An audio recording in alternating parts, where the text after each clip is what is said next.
Ya Rasulullah salamun alaik Ya Rafi'a syan Ya Rafi'a syan Ya Rafi'a syani wa daraji Bismillahirrahmanirrahim. Alhamdulillahirabbil alamin. Allahumma salli wa sallim ala sayyidina wa maulana Muhammadin wa ala alihi wa ashabihi ajmain. Subhanaka la ilma lana illa ma 'allamtana innaka antal alimul hakim. Wa la haula wa la quwwata illa billahil aliyyil azim. Rabbi syrah li sadri wa yassir li amri wahlul 'uqdatam min lisani yafqahu qawli. Qala al-muallif rahimahullahu ta'ala wa daman nab'a bi jami' ulumihi bid-dharain amin.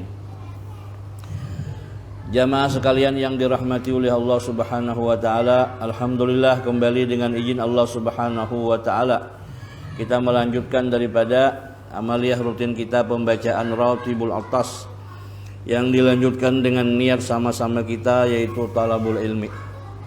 Mudah-mudahan amaliyah gawian kita dijadikan oleh Allah Ta'ala sebagai amal ibadah yang diterima dan diridai, diberikan keberkahan dunia dan akhirat. Amin ya rabbal alamin. Jamaah sekalian yang dirahmati oleh Allah Subhanahu wa taala, kajian bacaan kita di halaman 223 dan dihikayatkan bahwa Khalifah Al-Ma'mun pernah mendengar bahwa Raja Kisra adalah sepaling adil daripada para raja, dan beliau berkata, aku pernah mendengar bahwa raja yang adil itu tiada hancur jasadnya dimakan bumi.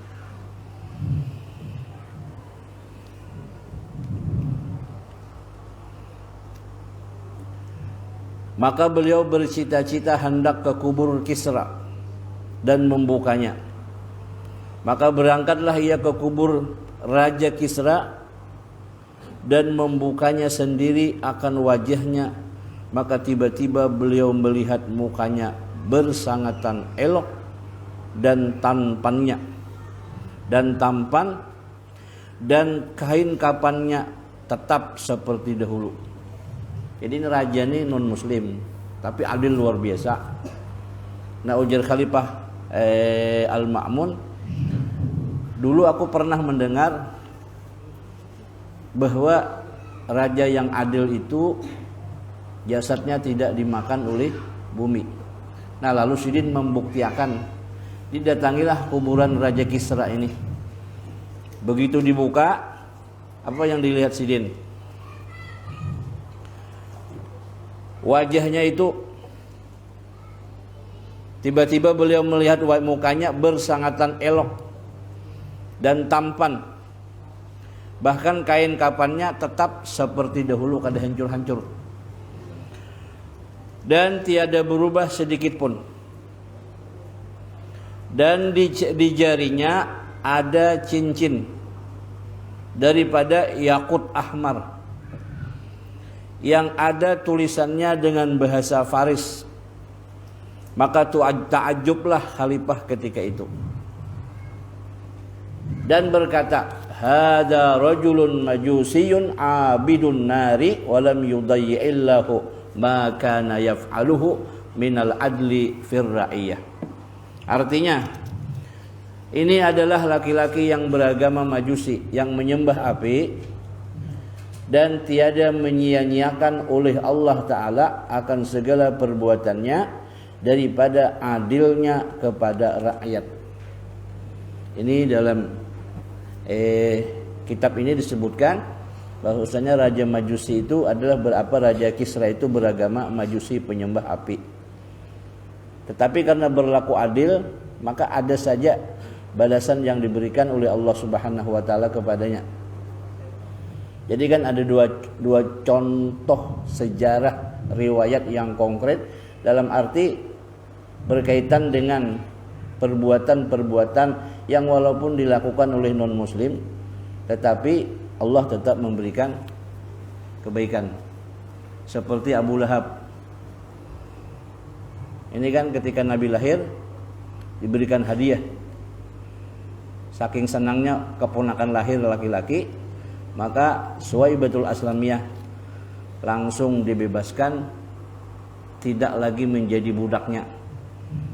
Karena senang menyambut kelahiran Rasulullah. Nah, oleh sebab itu Allah Ta'ala setiap malam Senin memberikan memberikan balasan kebaikan daripada Abu Lahab tersebut dengan diringankan siksaan setiap malam Senin di dalam kubur. Nah, jadi di sini artinya dah kembali kepada hukum kalau kita misalkan kembali kepada sifat Allah yang fa'alul lima yurid. Allah berbuat sesuatu menurut kehendak Allah itu sendiri mutlak. Jadi walaupun bukan beragama Islam, tetapi kebaikan yang dilakukannya tetap menjadi perhatian oleh Allah Subhanahu wa taala. Ya salah satunya batang tubuhnya kada dihancurkan. Jadi ini tentunya pandangan melalui ilmu hikmah. Kalau syariat biasanya bila sudah kada Islam itu parai total.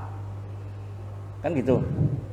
Syaratnya kan dulu ada seseorang Yahudi datang kepada Rasulullah, hendak berperang, tapi non Muslim.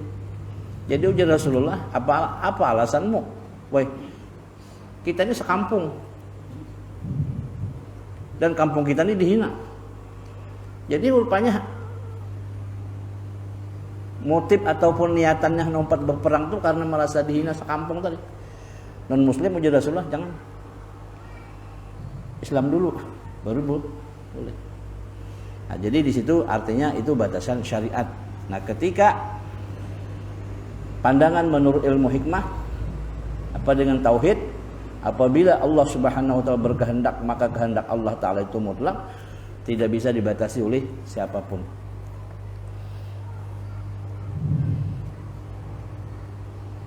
Makanya ada dalam kebaikan-kebaikan yang dilakukan oleh orang yang di luar agama kita, itu kadang ganjarannya di dunia dipercepat sampai meninggalnya pun nyamannya. Bisa itu terjadi, tapi setelah selesai baru dia mendapatkan siksaan.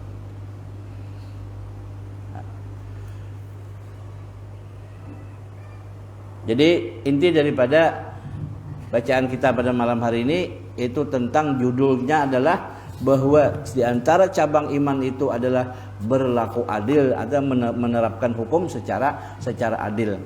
Dan ketika dilakukan oleh siapapun tidak dibatasi oleh agama, muslim kah non muslim kah, ketika dia berlaku adil tetap saja ada kebaikan yang diberikan oleh Allah Subhanahu wa taala kepada orang tersebut. Cabang iman yang ke-52 ialah menegakkan amar ma'ruf nahi munkar. Menegakkan amar ma'ruf nahi munkar. Cabang iman yang ke-52 ialah menegakkan amar ma'ruf nahi munkar. Berkata Sayyid Abdullah Al-Haddad di dalam kitab An-Nasaihud Diniyah, ketahui olehmu wahai ma'asyiral ikhwan, mudah-mudahan Allah Ta'ala selalu menjadikan kamu orang yang melaksanakan keadilan dan menyuruh yang ma'ruf dan melarang yang munkar. Salah satu di antara keistimewaan karya tulis Al-Habib Abdullah Ibni Alawi Al-Haddad itu selalu di dalam mukaddimah alinea pertama, alinea berikutnya selalu didoakan sidin. Tadi dikatakan ketahui olehmu wahai ma'asyiral ikhwan, mudah-mudahan Allah Ta'ala, selalu didoakan beliau. Karena ia adalah sepaling besar daripada syiar agama. Jadi amar ma'ruf nahi mungkar itu adalah sepaling besar daripada syiar agama. Tapi ini harus dibedakan antara amar ma'ruf dengan amar ma'ruf nahi mungkar, itu bisa dibedakan dengan dakwah. Tidak bisa disamakan. Kalau amar ma'ruf nahi mungkar ini kan praktik langsung. Bila sudah dinasihati kada mampan, sikat. Kan itu. Nah, kalau dakwah itu kadang ngajak orang. Kayak apa orang supaya tertarik. Ujar siapa? Ulama di Jawa, anak Gusmus. Kalau orang dakwah itu seperti kondektor di terminal. Asal ada orang lewat, sini nah. Bis kami ini hanya BSI. Murah pula. Itu ajakannya, akhirnya orang tertarik masuk.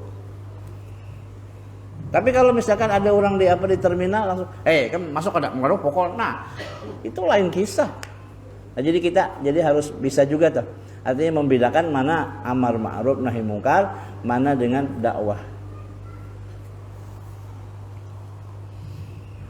Kita besi murid kanakan dikit-dikit pokok saya tempelin habis murid kita. Ya tak? Makanya ada salah satu tuan guru di Matapura, imam di masjid itu, Ujur Sidin, perlu kita ketahui bahwa orang alim itu harus mencermati. Apa? Harus berlaku adil, jangan hanya pilih kasih. Nang bagus-bagus saja nang dinasihati, sementara nang ada bagus kan diperhatikan. Itu dituntut oleh Allah Ta'ala. Ujar Allah Ta'ala itu sama hambaku juga. Kenapa ikam gak ada perhatikan? Ya kan ada juga ustadz yang hanya nunggu gawang. Mendatang kada-kada. Tapi ada juga yang sifatnya merangkul. Ayo kita sini. Ada. Jadi artinya berbagai macam cara seseorang untuk melakukan kebaikan dalam hal berdakwah. Nah, jadi kita misal di dalam agama itu jangan bakawan lawan orang fasik. Nah, sementara si orang fasik disuruh mengawani orang baik. Mana yang harus mengalah? Kan gitu. Jadi harus diambil kebijakan. Nah, makanya salah seorang ulama guru dalam makalah beliau ujar guru bangil iwak laut selama ini hidup biarpun asin banyunya kadang asin kada.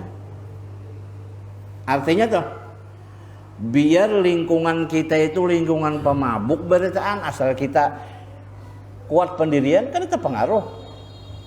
Kenapa? Selama kita punya iman, punya kekuatan untuk menjaga diri. Tapi kalau misalkan ikan bila sudah mati, jangankan sehari semalaman, sejam aja direndam di banyu uyah tuh nah. Masih aja. Nah, ini kan hikmah yang diambil, artinya kita diibaratkan orang mukmin itu diibaratkan seperti ikan. Rasulullah tinggal di lingkungan ya tukang mabuk iya, main judi iya, perempuan iya, tapi alhamdulillah bisa tidak terpengaruh. Nah, jadi kita artinya tuh bisa-bisa aja menjaga diri, menyesuaikan. Kita lanjutkan. Ujar Habib Abdullah tadi, amar ma'ruf nahi mungkar itu sepaling besar daripada syiar agama dan yang lebih penting atas orang mukmin. Jadi bagi orang mukmin sangat penting itu. Nasihat Al Habib Tahir almarhum. Kata beliau, saya di rumah bila subuh tuh kada bakalan dimulai sembahyang subuh bila kada habis seberitaan dulu, mulai bini sampai anak. Bila ada yang masih menguliat, kada tempat tunggu, bangun. Itu mun kawa di rumah kita bertahan gitu nyaman benar. Apalagi mun kawa ke masjid umpamanya. musalla kah? Kada dimulai sembahyang bila kada habis bertahan sudah belakang. Tunggu sidin. Mendidik menjaga dah. Ada kita ini kadang-kadang ngeliat usah nyubur. Jangan diganggu je. Nya bangun seorang makin nang laki juga kata menahu. Bawa bini ngada suruh aja sembahyang jamaah. Ada nang bini juga, kada juga menyinggol-nyinggol. Kakaknya bapak ada, abahnya, ayo bang kita berimaman. Kan bagus tuh. Tidak ada, masing-masing labu. Nah mudah-mudahan kita diberi hidayah oleh Allah Ta'ala. Barang menghidupakan nang berjamaah di rumah ini barang dahulu.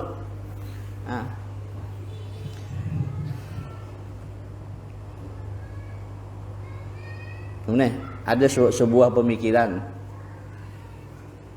Abahnya kada sembahyang, anaknya banyak gana-gana. Apakah si abah ini berdiam aja juga kada menyuruh ke anak lantaran seorang kada sembahyang?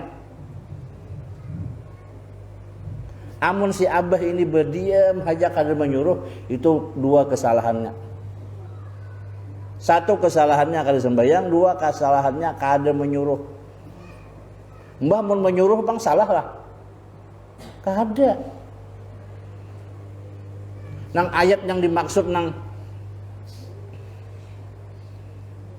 kaifa takfuruna billahi. Bukan. Atamuruna an-nasa bil birri wa tansawna anfusakum wa antum tatluna al-kitab afala ta'qilun.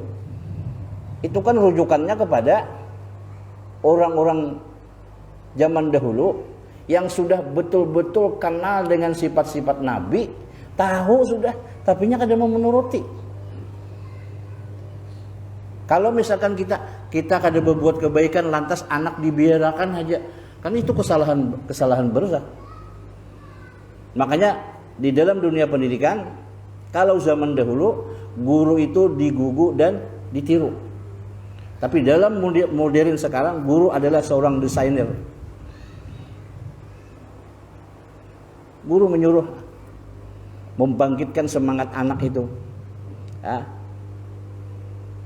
dihidupkan jiwa si anak itu. Makanya begitu si murid datang bersalaman, itu biasanya kalau orang disanjung, wah alhamdulillah, kamu alim kenal, kamu sugih, kamu kena jadi dokter, kamu jadi, kamu didoakan.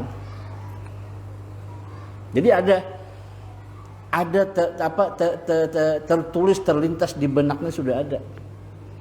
Gambarannya atau ke depan sudah ada melalui doa kita. Tapi kadang-kadang anak SMA ditanya, kamu senang udah kenal ini mau jadi apa? Entah aja. Nah, kan bingung juga. Kan dia punya rancangan jelas ke depan tuh. Nah, lain kalau orang sudah matang ilmu syariat matang, ilmu hakikat matang, aja itu hendak mengikuti alur apa jurang tuh arus air kan apa itu. Tahan sudah jiwanya. Nang dia malahkan orang tuh biasanya ana indazanni abdibi itu betul-betul mendarah daging. Ikam nak kayak sok na alim kenal. Ada salah seorang orang tua alim sidin itu tapi mastur. Nang anak ni kada sembahyang ditempeleng sidin.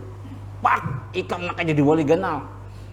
Nampilin tapi kamu wali ganal. Dasar bujur jadi. Ada kita ini nampilin marah bujuran, bang. Nah, hati-hati nih toh, jangan.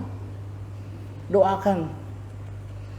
Dilarang tolak ya ujir kuitan, jangan tolak-tolak orang berkaramian berorkes itu jangan. Tatap tolak. Begitu hendak buli ke rumah, kada dibukai lawang. Kiau nih.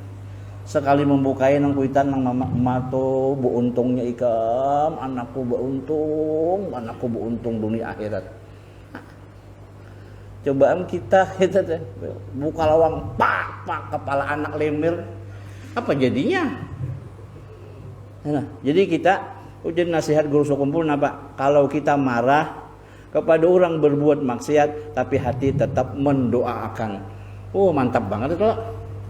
Moha tuh hapang tapi hati ya Allah mudah dapat hidayah. Nah mudah-mudahan kawa gitu lah. Jadi kada sampai ada yang ini seminggu dendamnya masih aja lagi. Kada sampai seminggu sebulan bertamuan pas wah Pak meradang pulang. Nah itulah kada boleh itu berdendam-dendaman itu lah. Nah, apalagi mau lagi bini. Nah, musawat seminggu berdendam-dendaman tuh bah parah rezeki jangan. Nah, kelewatan malam Jumat ada.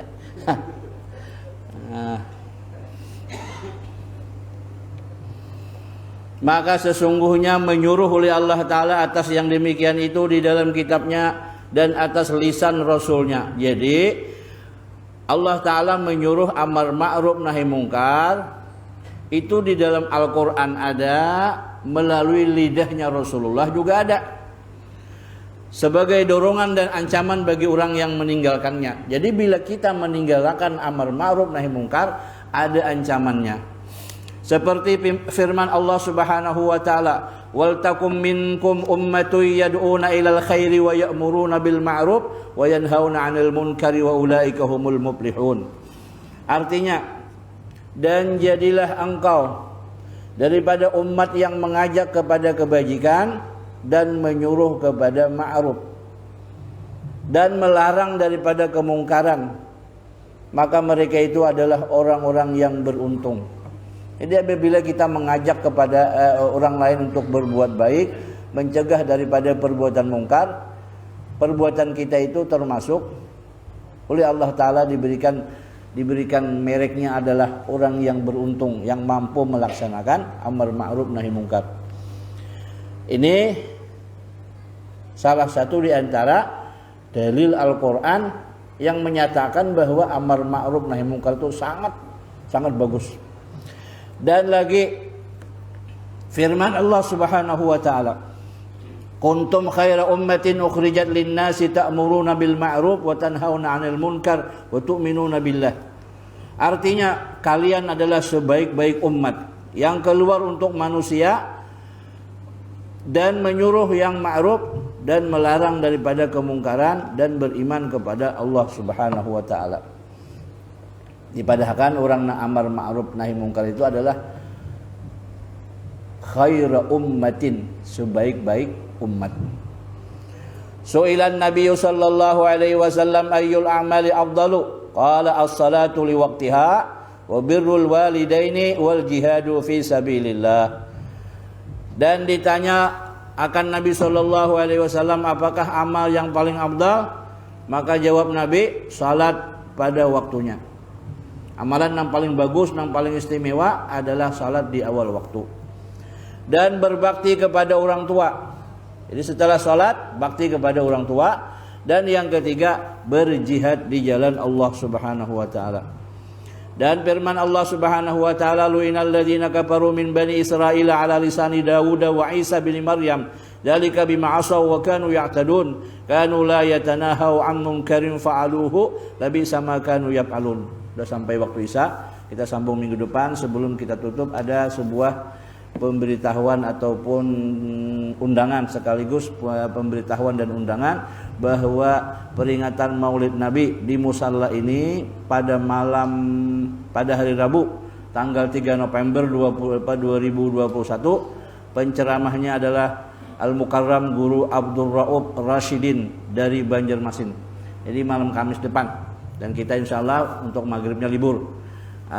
Penceramahnya dari Banjarmasin, Al-Mukarram Guru Abdul Rauf Rasyidin dari Banjarmasin. Mungkin hendak mengetahui orangnya, nah cari di Google.